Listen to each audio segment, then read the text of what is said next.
So, folks, you know, if I'm here, I'm bringing back another nonprofit. This particular nonprofit you met a while back, and she was just going through the process of getting her 501c3. I'm happy to report that she's gotten a 501c3, and now she can legitimately accept donations. So, ma'am, would you share with them who you are?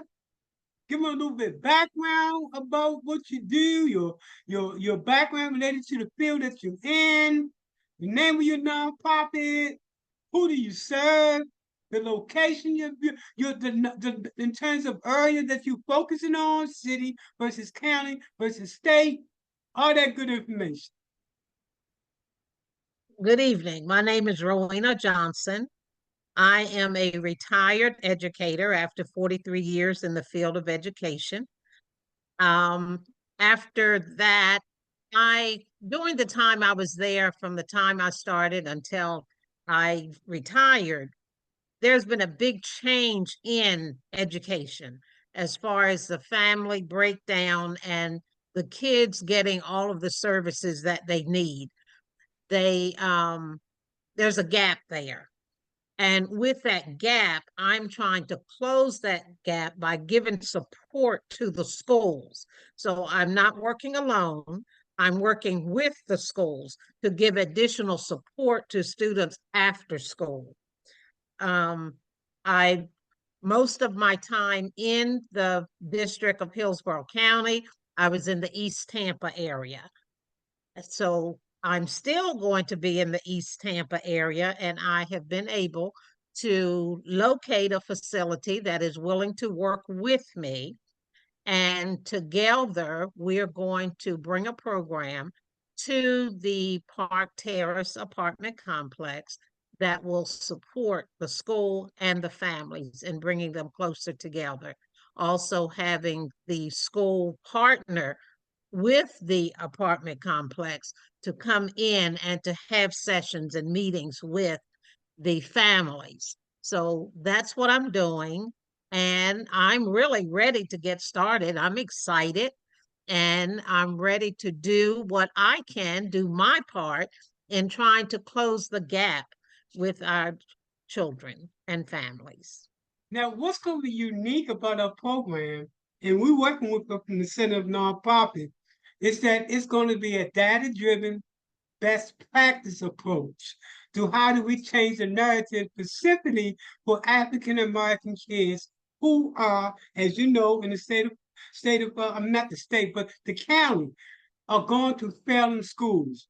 What her program does is to change the narrative and change those numbers around when it comes to kids who are not able to compete.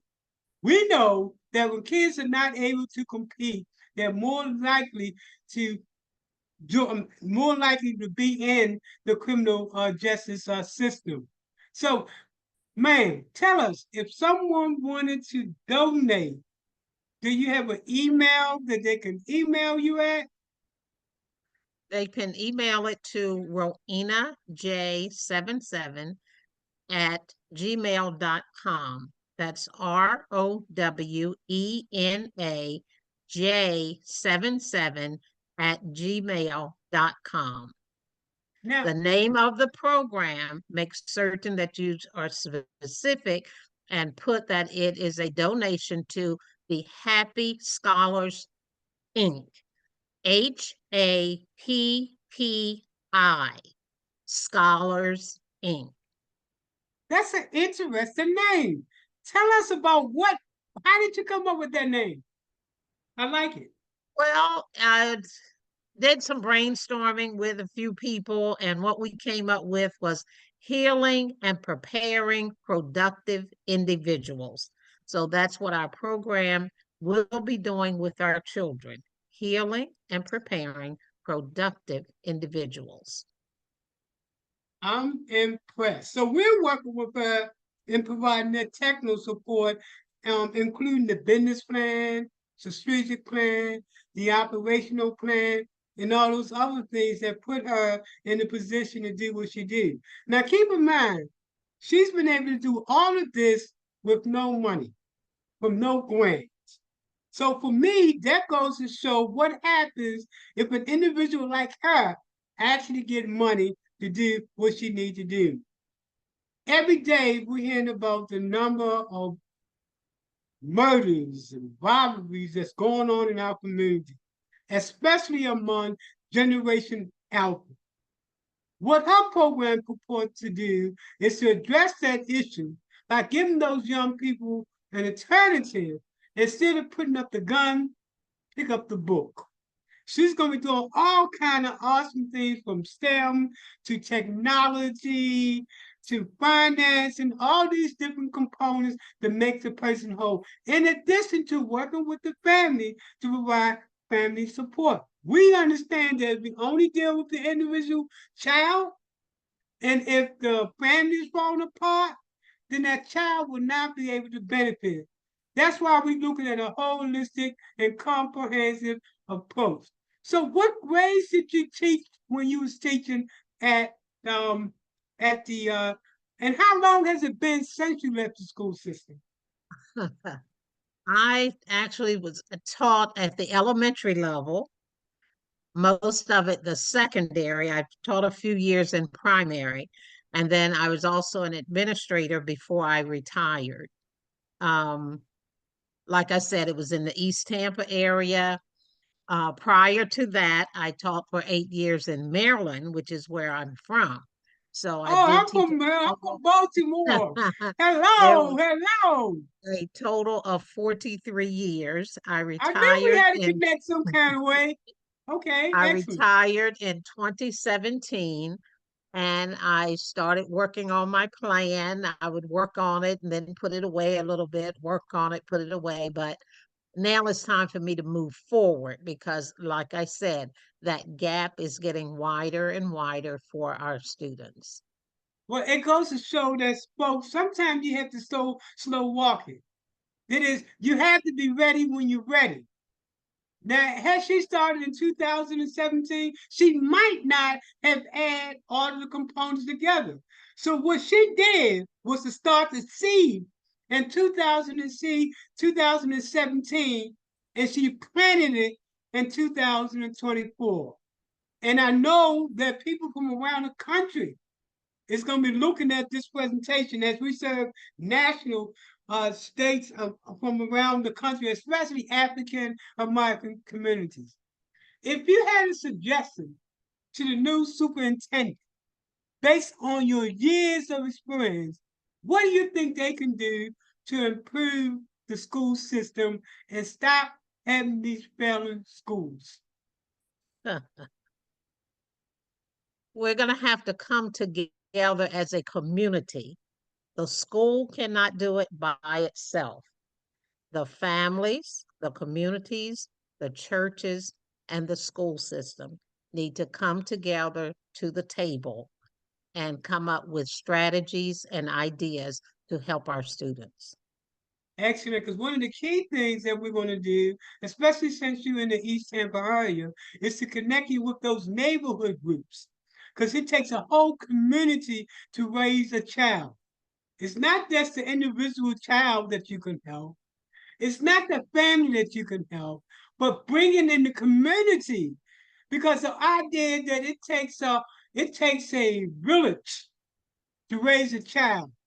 I beg to differ. I say it takes a village to raise a community so that we have all those, and that's going to be what's different. The unique approach. We call it new school, next generation approach to education. Anything you want to say before we go on the other side of the presentation? We are going to make it happen. Okay, now repeat that email again and be slow about it. Rowena J77 at gmail.com.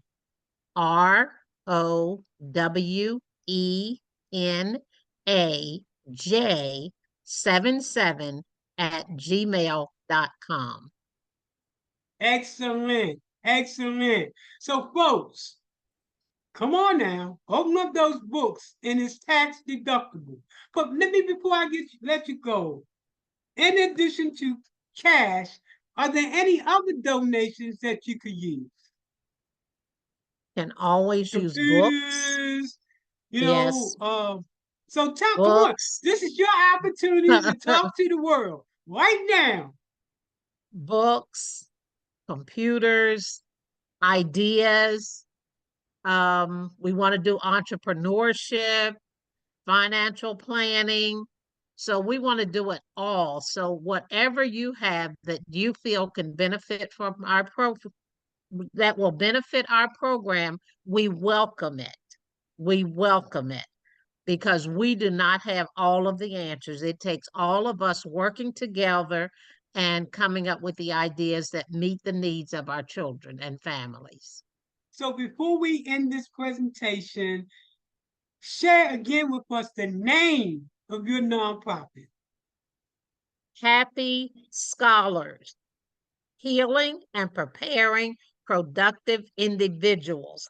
Happy with an I, all capital, capital H, capital A, capital P, capital P, capital I, Scholars Incorporated. Thank you for taking the time to share with us what you do. Thank you even Thank more for being so persistent. And even when things seem dark, you kept persistent until you got that piece of paper. That's what folks don't understand. She's been very persistent in keeping that dream alive. Thank you, and we appreciate you. and thank you for allowing me to share my ideas and my thoughts.